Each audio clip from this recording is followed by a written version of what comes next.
आपके पास भी बहुत सारी पुरानी चूड़ियाँ रखी है तो ये वीडियो आपके बहुत ज़्यादा काम आने वाली है। लहसुन को कभी कुकर में रख के देखा है?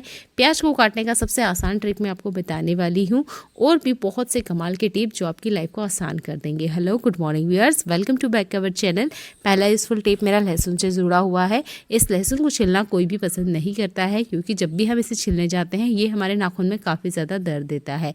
तो देखिए, आज मैं आपको लहसुन छिलने का सबसे आसान ट्रिक बता रही हूँ। तो आप कोई सा भी स्टील का बर्तन ले लीजिए जिसमें आपको लहसुन रखना है। अगर आप चाहते हैं या किलो भर लहसुन छिलना तो भी यही ट्रिक काम करेगी। मुझे ज़्यादा नहीं छिलना है, लगभग 100 ग्राम के आसपास ही लहसुन छिलना है। तो मैंने इतनी लहसुन यहाँ पर कप में ले ली है। शायद ये थोड़ी कम भी हो सकती है, पर जितनी मुझे भी छिलना है उतना मैंने कप में ले लिया है। स्टील का बर्तन लीजिएगा कोई से अभी। फिर कुकर में आपने पानी डालना है। तो लगभग आधे लोटे इतना मैंने पानी डाला है। आपके पास स्टैंड है तो वो आप इस कुकर के अंदर रख सकते हो, नहीं भी है तो कोई दिक्कत नहीं है, आप डायरेक्ट कप को भी इसके अंदर रख सकते हैं। यहाँ पर हमने पानी का ही यूज़ किया है, आपने भी पानी का ही यूज़ करना है। आपने इसके बाद एक सीटी इसमें लगाना है। जितनी भी गर्माहट है वो सारी की सारी लहसुन को जाएगी। जितना भी स्टीम बनेगा वो सारा का सारा लहसुन को लगने वाला है। इससे लहसुन का जो छिलका है वो नरम हो जाता है और छिलने में बहुत ज़्यादा आसानी होती है। जैसे ही हमने गैस बंद किया इसमें विसल्स आना स्टार्ट हो गई थी क्योंकि पानी हमने लगभग आधा गिलास इतना ही यूज़ किया है। 1 मिनट से भी कम का टाइम लगता है। इसके बाद में नॉर्मल टेम्परेचर पे आ जाने दीजिएगा। मैंने थोड़ा सा हल्के से गर्म में ही इसे निकाल लिया था क्योंकि मुझे जल्दी में ये काम करना था। तो इसके बाद में मैंने सारे के लहसुन चॉपिंग बोर्ड पे डाल दिया और उसके बाद में मैं लहसुन छिल के आपको दिखा रही हूँ।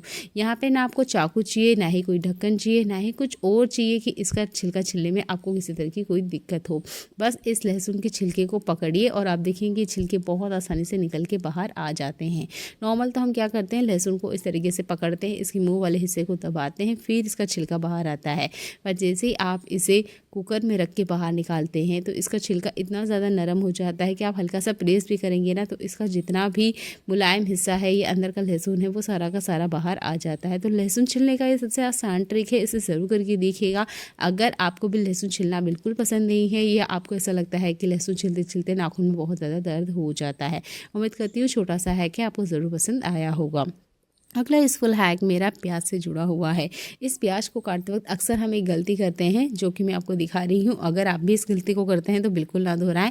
जो ट्रिक मैं आपको बता रही हूँ उसे फॉलो कीजिएगा तो आपको प्याज काटने में कोई दिक्कत नहीं होगी। इसके जड़ वाले हिस्से को नहीं काटना है। हमारा सबसे पहले स्टेप यही होता है, जैसे ही हमको प्याज काटना है इसका हम छिलका उतारते हैं और सबसे पहले इसके जड़ वाले हिस्से को ही हम काट देते हैं। यही वो गलती होती है जिसकी वजह से प्याज ठीक से कटिंग होती ही नहीं है। तो आपने कभी भी प्याज को काटते वक्त इसके जड़ वाले हिस्से को नहीं काटना है, पीछे वाले हिस्से से आप काट दीजिए। इसके बाद में आराम से छिलका उतार लीजिए।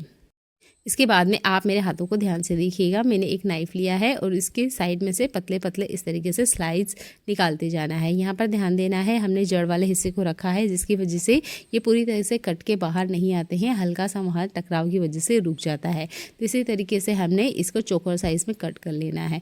इससे बारीक से बारीक चॉपिंग बहुत आसानी से हो जाती है। अगर आपने कभी दुकान वाले, फेरी वाले को देखा होगा तो वो प्याज को इसी तरीके से कटिंग करते हैं, उनके प्याज बिल्कुल नहीं बिखरते हैं। और मेरी चॉपिंग तो थोड़ी सी बड़ी मुझे दिख भी रही थी। जो लोग एक्सपर्ट होते हैं इस चीज़ में वो तो इससे भी बारीक चॉपिंग कर लेते हैं। अगर आप पहली टाइम पे भी कर रहे हो तो यकीन मानिए काफ़ी बारीक चॉपिंग आप पहली बार में ही कर लेंगे। बस इसके जड़ वाले हिस्से को आप मत काटिएगा।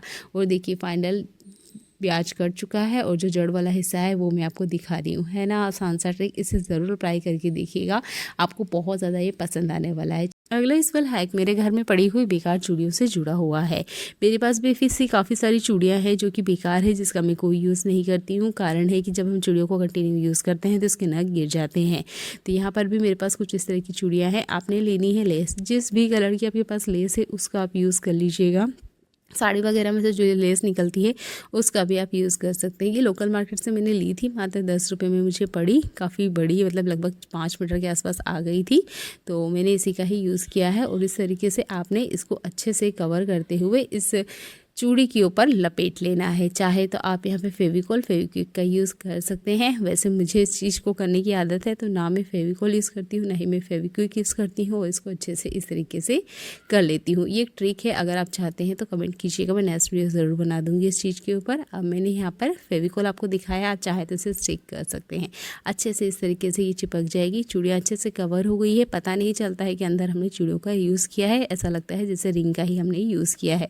देखने में है ना खूबसूरत। तो चलिए एक चूड़ी का मैं यूज़ करके आपको दिखा रही हूँ। तो मेरे पास और छोटे छोटे लेस के टुकड़े हैं। इस तरीके से हमने एक छोटा लेस का टुकड़ा लेना है, और इसे हैंग करने के लिए ना हम यहाँ पर एक नोट लगा देंगे, ताकि हम किसी कील वगैरह पे ना आराम से इसको हैंग कर पाएँ, ताकि ये देखने में भी अच्छे लगें। यहाँ पे लेस का इसलिए यूज़ किया है ताकि ये काफ़ी अच्छी दिखे। तो इस तरह के किचन टॉवल आपके पास ज़रूर होंगे, जिसका आप हाथ साफ करने के लिए यूज़ करते होंगे।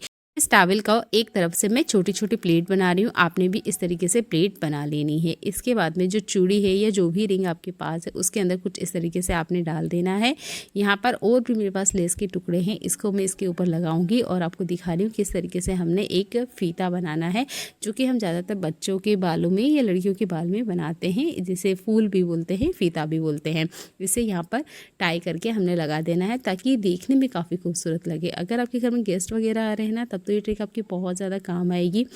मेरे यहाँ अगले 3 दिन बाद में काफ़ी सारे गेस्ट आने वाले हैं, तो जो भी किचन टॉवल या जो बाथरूम में यूज़ होने वाले टॉवल हैं, उनको मैंने इस तरीके से चूड़ी पे या इस तरह की रिंग पर हैंग करके रखा है। आपके पास चौकोर रिंग है या फिर इस तरीके से चूड़ी है, सब पे ये ट्रिक काम करती है। बस अच्छे से इसको ना लेस से कवर कर लीजिएगा, ताकि देखने में अच्छे लगे।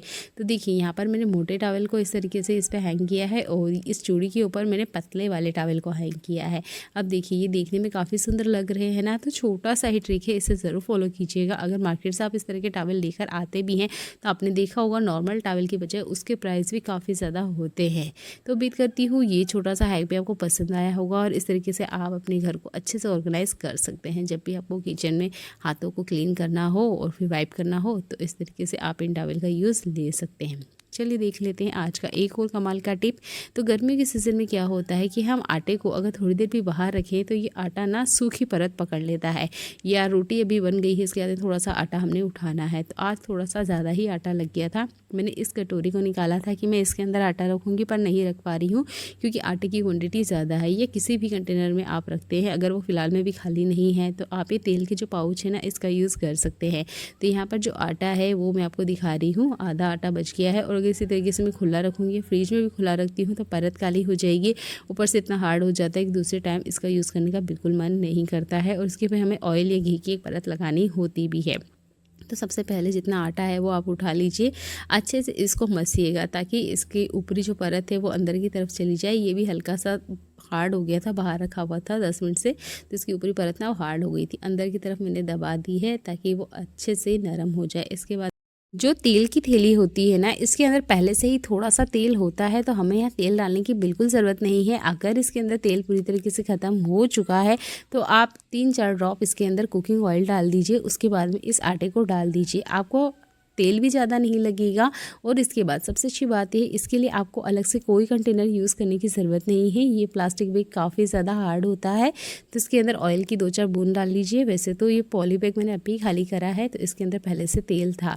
अच्छा, आपने ये वाली ट्रिक ना ब्रेड के लिए करते हुए देखा होगा, पर आप ना इस तेल वाले पैकेट के ऊपर भी इस ट्रिक को यूज़ कर सकते हैं। अच्छे से ये फोल्ड हो जाती है, घूम जाती है, और उसके बाद में आप ऐसे ही डायरेक्ट फ्रिज के अंदर रख सकते हैं। है ना कमाल का हैक। देखने के लिए आपका बहुत सारा धन्यवाद।